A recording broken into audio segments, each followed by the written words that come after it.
Bom, galera, vamos lá. A gente vai acabando se soltando, né? Então, mas vamos lá para mais um dia de quadro de café e terraplanagem. Não podia faltar o apoio do café.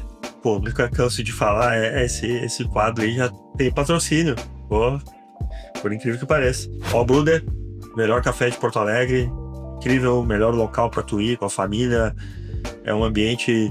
Sou suspeito para falar, eu às vezes prefiro trabalhar lá do que no escritório, porque é incrível. Hoje o café, vamos lá, mais uma vez, da minha assinatura mensal, que eu recebo em casa, meu café torrado em grãos, já pronto para tu moer e tomar teu cafezinho fresco ali. E aí tu pode escolher a assinatura, né? Se tu quer 2 cafés, se quer 4 cafés, qual é a tua recorrência, né? Então tu faz tudo no site do Alburdo, depois eu vou deixar o link aqui na descrição, o Instagram deles também. Hoje vai ser um café da Rejane, chocolate, frutas amarelas. Esse café vem de Ibiraci, Minas Gerais, no processo lavado é feito o café. Altitude de lá 1.200 metros, tem uma variedade de Catuí 99, chocolate, frutas amarelas, café da Rejane de hoje, pra gente falar um pouco mais de terraplanagem e tomar café, que é bom pra caralho. Parar um pouquinho aqui a moagem e vamos responder uma pergunta aqui por enquanto, a gente tá esquentando a água e moendo o café aí. Como fazer um controle de abastecimento de diesel que não haja desvio? Essa pergunta é boa, é recorrente, e eu vou contar um pouco de uma historinha que a gente já esquentou aqui, mas vamos lá contar um pouquinho o que a gente fez. A gente por muito tempo tinha comboio, caminhonete, 2, 3 caminhonetes ou um comboio, depende da obra. Além de ter situações peculiares que às vezes acontecem não vou dizer que dá desvio, mas pode acontecer, mas de não bater os números. Também é um custo operacional de pessoal, de ajudante, um problema da questão da insalubridade, né? O que a gente adotou? Que vai ajudar a tua resposta aí. Mas vamos colocando aqui o café que vai ajudar essa tua...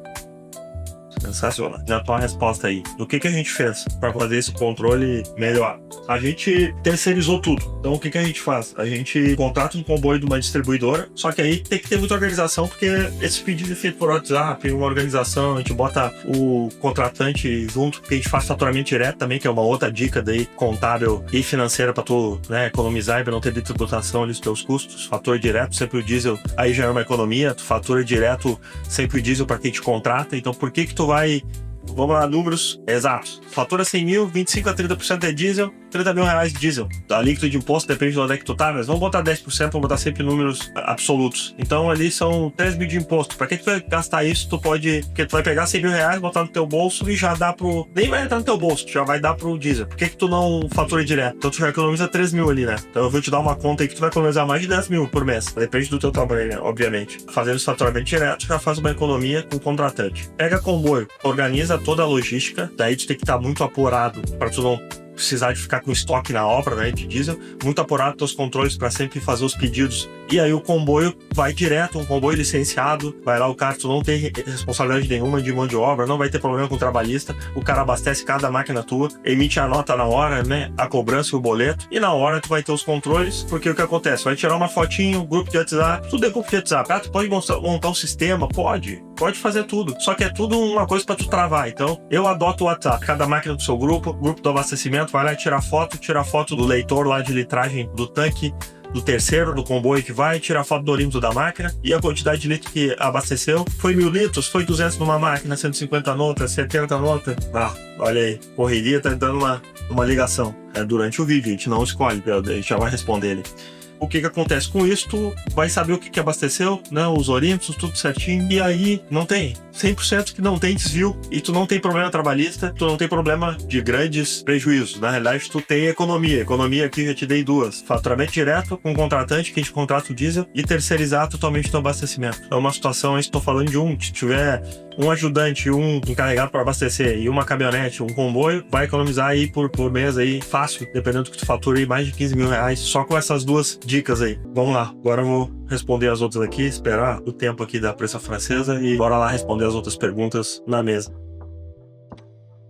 Vamos lá, vai o nosso tempinho já passou aqui na prensa, vamos abaixar aqui para nosso café. Perfeito. Então vamos lá para a próxima pergunta. Qual o momento certo para contratar um engenheiro? Contratar um engenheiro físico, full time na tua empresa, que seja CLT e PJ. Eventualmente daí tu tem que ter envergadura de ter uma obra, de ter mais obras, que tenha responsabilidade técnica e tu precise dessa situação. Então esse é o momento. Agora, ter um processo de tu ter um departamento e entender que a engenharia é primordial para qualquer serviço, né? Se tu tem uma empresa de terraplanagem, tu tem que ter um resguardo. O que a gente faz na 14C? Quando a gente tem obras que precisa, né? Com o tempo a gente contrata, a gente tem uma assessoria, uma consultoria full time, até posso deixar aqui na descrição desse vídeo aqui o contato, que é a Lodes Engenharia. Por que a gente pensou em terceirizado? Porque é uma empresa que a gente trabalha já há um tempo e que nos dá todo o resguardo, orçamentos, né? Discute a questão parte técnica, situações de medições de obras, tem todo esse acompanhamento, tem toda essa consultoria. Então eu tenho isso full time, tenho por demanda ou por departamento, depende de tamanho de contrato, aí a gente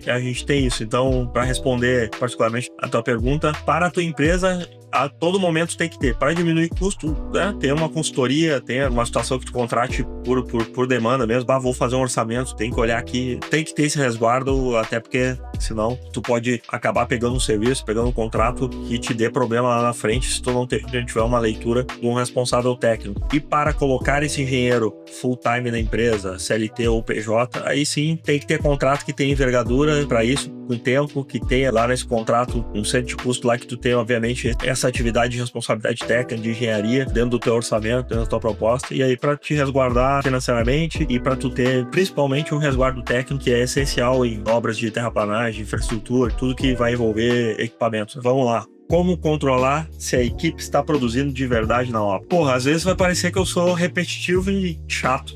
Não que eu não seja.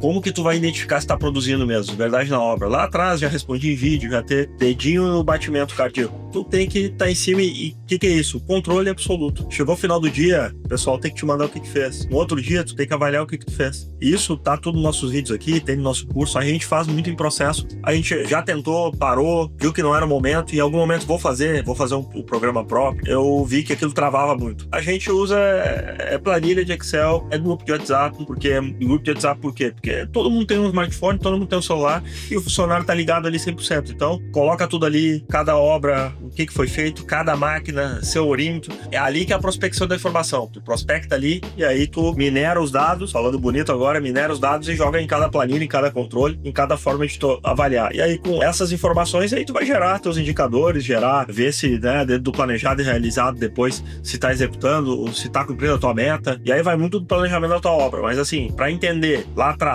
tu tem que ter um planejamento para tu ter uma meta. Da meta, tu vai ver o que tá executando e aí para tu ver o realizado e para tu monitorar esse indicador do que tá fazendo. E aí em cada processo, cada contrato, de cada equipamento, é tudo muito o que a gente faz, o que a gente defende. Tem que olhar para uma empresa de terraplanagem, né, para uma empresa de locação de equipamento, tá? Fazem mais profissional possível. Não dá mais, não tem espaço para anotar no caderno ou nem anotar, ou ficar na mente, ou ficar na cabeça o que fez, o que não fez. Vou perguntar pro operador, terça-feira da semana passada, o que tu fez com a máquina? Eu não sei, eu não me lembro. Eu vejo muito isso até acontecer até hoje em dia. E acontece comigo se eu não cobrar que nem eu cobro. A gente tem até às 18h30 de cada dia, tem que ter as informações que a gente pede ali. No outro dia tem que ter os relatórios que a gente pede. E aí é problema meu daí, se foi feito isso, se eu tô avaliando ou não, né? É muito clichê isso, mas se tu não controla, tu não mede e tem que fazer isso. Se tu não fizer isso, tu vai ter sérios problemas. Vamos lá. Uma pergunta totalmente genérica, mas enfim, eu achei super interessante. Quanto devo ter em caixa para não quebrar se uma obra parar? Eu vou misturar os quadros aqui, né? Contar uma história que era pro outro quadro. Eu vou tentar não me aprofundar muito, foi muito genérico isso que tu me fez, porque eu não sei quantas máquinas tu tem, eu não sei qual obra que tu tá, não sei qual faturamento que tu tem, então é muito genérico, mas assim, 95% das empresas, salvo agora, já faz 5 anos que teve a pandemia, se eu não me engano, entre 95% e 97%, as empresas no Brasil não têm 2 meses de caixa. Agora, se tu for olhar o ideal, eu acho que todo mundo fala reserva de emergência pessoal, né? E pra empresa 6 meses do teu custo. Tu não vai ter isso, né? Eu acho que o ideal é tu tá olhando pro teu trimestre. Porque daí, um mês, aí tu tem um mês que acontece uma coisa, tu tem um mês reserva até tu recuperar pro terceiro mês, então seria o ideal tu tá olhando pra um trimestre que tu esteja confortável ali. Se acontecer algum problema, tu ter 3 meses de custo operacional em caixa ou em alguma solução que tenha uma liquidez muito grande desde os teus investimentos aí? Eu diria isso, sendo muito genérico na resposta, porque eu achei a pergunta interessante, seria ideal se fosse um estudo de caso que soubesse, pô, tenho essa obra aqui, nesse valor de contrato, tem esse custo fixo, tem essas máquinas empregadas, aí a gente poderia falar mais precisamente, né? Mas sendo muito genérico dentro dessa situação, e é o que eu gosto de olhar, às vezes consigo, muitas vezes não consigo, e aí tenho certos problemas, mas sendo muito sincero, né? Mas eu acho que o ideal é a gente olhar sempre um trimestre para 3 meses de grana ali, de caixa, dentro da tua operação, dentro dos custos fixos, olhando lá para trás, já respondi, já falei sobre isso, principalmente o custo fixo é silencioso, ele é aquela situação que tu não vê quando vê, olhando para tudo aquilo lá, se tu tem contrato, se é linear o teu faturamento, acabo aqui, quando é que eu vou pegar outro contrato para não ter um hiato, tudo isso, todo esse combo aí, se não for bem cuidado, não for bem controlado, não for bem olhado, causa problema. E aí é uma espiral. Uma obra que parou do nada e tu não tá preparado para um novo contrato e aí tu tá apertado de caixa e isso entra num espiral e tu começa a tá dentro daquilo e tomar decisões, toma dinheiro caro e aí vai impactando em todas as coisas e aí tu começa a ficar doente, ficar com problemas. Todo mundo passa, eu já passei, hoje tô passando um problema parecido com isso tudo, com situações de contratos que não foram tão bons, por isso que tu tem que olhar para essas situações, que eu acho que tu olhando para isso e conseguir monitorar, que é muito difícil, vai ter uma certa tranquilidade, é difícil falar, né, para hamstrar a palavra, mas vai ter o menor risco do mês aí, do dia a dia para tocar a tua empresa. Vamos lá. Muito boa pergunta e eu queria ter uma puta resposta pra te dar, porque é uma puta dor disso aqui. Mas é bom a gente falar sobre isso. Como negociar com o cliente sem virar refém do preço? Merece até um gole de café forte. Esse é uma grande dor do mercado, porque o que acontece? O nosso mercado, ele não é julgo, tô falando Lucas Santos Cabral, que acha do mercado da vivência dele, tá? Não tem verdade absoluta, é o que eu sempre falo, é a minha visão. Eu acho que o mercado da terraplanagem, do ramo, né, não é maduro o suficiente, não tem a visão suficiente para saber precificar orçamentos, para saber o seu custo operacional, para poder fazer propostas e com isso vai uma cadeia de situações. O mercado não é educado para isso, não sabe ler bem os seus custos, com isso faz preços ruins de venda. As empresas que nos contratam se aproveitam dessa situação e fomentam isso, porque elas têm a demanda do serviço. Muitas vezes aqui do outro lado a gente está com as máquinas paradas e com prestação para pagar e com funcionário, tudo aquilo que eu sempre falo, que é para aquelas situações para se olhar, né, de tempo de contrato, custo operacional, tudo aquela coisa, e tudo isso vai se englobando, vai amassando o preço e aí tu acaba ficando refém do preço muitas vezes. Para tu não ficar refém, eu acho que tu tem que estar lá do outro lado gerando valor, mostrando para o cliente como que é a tua empresa, que a tua empresa é organizada, que tem controle, que a tua empresa tem um bom visual. Tem empresa lá que nos contrata, o cara vai dizer, não, mas olha aqui, eu controlo, eu tenho diário de obra que eu te mando, eu mando foto, eu faço vídeo de drone, eu acompanho a obra, minhas máquinas, se dão problema, eu resolvo, meus operadores são muito bem educados, treinados, pô, minha empresa toda com layout legal, uniforme legal, te gera valor, entrega, tu olha a obra organizada, a obra é limpa. Cara, isso é gerar valor, né? O que acontece? Nós temos que se vender assim.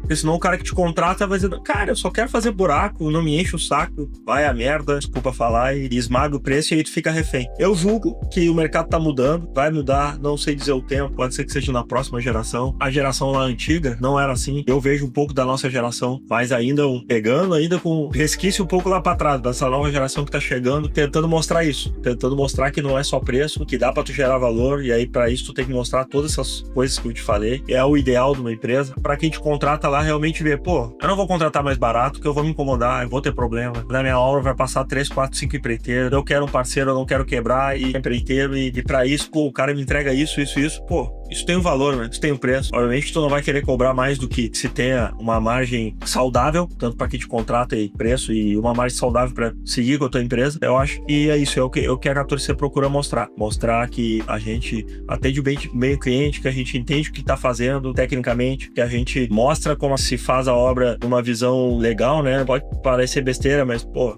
é super legal e impactante pro cliente. A rede social lá da empresa passa vídeo para vídeos legais, vídeo bonito que tá executando, né? O antes e o depois. Toda essa situação para realmente quem te contrata ver que tu gera valor e aí tu consegue ter preços melhores e aí tu não fica refém. Mas isso é com muita maturidade, tu tendo paciência, tu conseguindo explicar. Vai ter quem te contrate que não quer isso.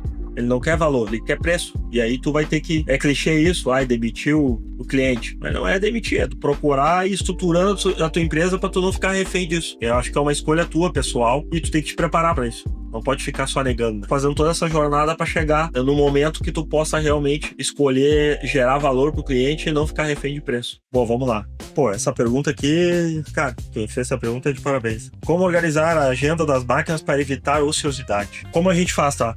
A gente tem uma planilha, que é uma planilha que a gente fala para medir a ociosidade, né? E medir a efetividade da frota. Tá dentro de uma das planilhas que é entregue toda segunda para medir a semana anterior, de domingo a domingo. Que é o seguinte, toda a tua frota, depois tu separa por cento de custo, separa por obra, né? Mas para medir daí a efetividade de cada obra específica. Mas para tu medir a efetividade / ociosidade, toda a tua frota descrita ali, e aí tu vai colocar quantas horas efetivas teve na semana. Calcula que a tua jornada é 8, 9 horas, aí dependendo da organização da tua empresa. Segunda a sábado, ou segunda a sexta, qual é a tua jornada? Aí tu vai botar ali, vai ter a meta de horas, e aí tu vai avaliar. Aí tem 3 situações para tu avaliar. E se teve a hora produtiva, se choveu, e aí tem índice climático, problemas que tu não pode executar a obra, que lá atrás, vamos lá, mais uma vez, hoje está em 13,5 o nosso indicador, que é muito desse controle, que daí vem do controle climático, que vem essa informação para cá. 13,5 dias, é o que a gente trabalha do mesmo mês pelo outro. Então, o nosso mês é 13,5 dias. Pra tu ver como a gente já começa mal. Pode faturar 13,5 e já começa a pagar conta 30 dias, tem pagando conta. E só fatura 3,5. E aí tem todas as outras coisas que podem acontecer, né? Aí tu vai olhar a condição climática, aí tu vai olhar pra manutenção, quanto tempo aquela máquina ficou parada, se teve manutenção ou não. E aí tu vai olhar quanto tempo essa máquina ficou parada, se teve serviço ou não. E aí tu vai chegar, cada máquina, essa máquina teve 70% de produtividade esse mês. O que foi os 30? Os 30, 25 foi manutenção da semana, quer dizer, 25 foi manutenção e 5 foi condição climática. Não, 25 foi condição climática, 5 foi manutenção. 30% foi condição climática, não teve problema de manutenção na semana. E aí tu mede por máquina e por frota. E aí tu vai ver lá, medir lá embaixo, depois tu faz a média e tu vai ver realmente o que a tua frota tá sendo efetiva e quanto que ela tá sendo ociosa. E aí depois tu pode fazer por obra. E aí com isso tu vai ter informação e aí tu vai brincar, né? Quero avaliar por semana, depende do teu banco de dados, quanto que tá. Quero avaliar por mês, quero avaliar por trimestre. Quanto mais tu fazer isso ser rotina, mais dados tu vai ter e mais tempo tu vai poder brincar nessa tua análise. E aí tu pode chegar no ano. Pô, no ano, quanto que a minha frota ficou ociosa? Pô, minha frota ficou 45% ociosa. É aquilo que eu te falei.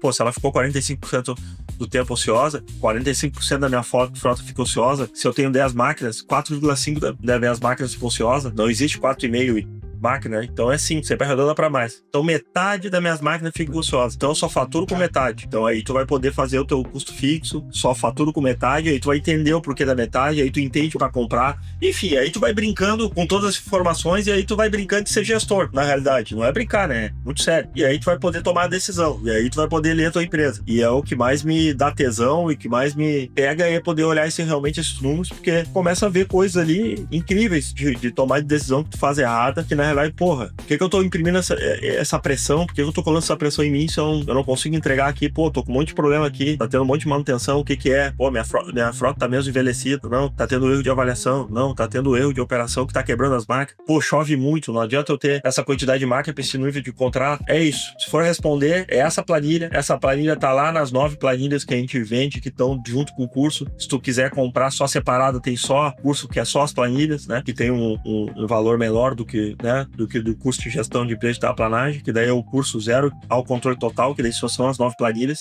que é o que a gente faz e o que a gente já explicou, e tem outros vídeos aqui, e a gente fala muito e bate muito sobre isso. Prospecta de informação, controla, minera os dados, coloca na tua planilha e analisa relatório. E aí toma a decisão. Eu acho que é isso que eu posso te responder nessa muito boa pergunta, e a gente tem esses dados e é muito interessante a gente olhar isso, e isso até te acalma, às vezes, pra tu tomar a decisão e tu entender, pô, não posso estar tão acelerado assim. Então é por aí.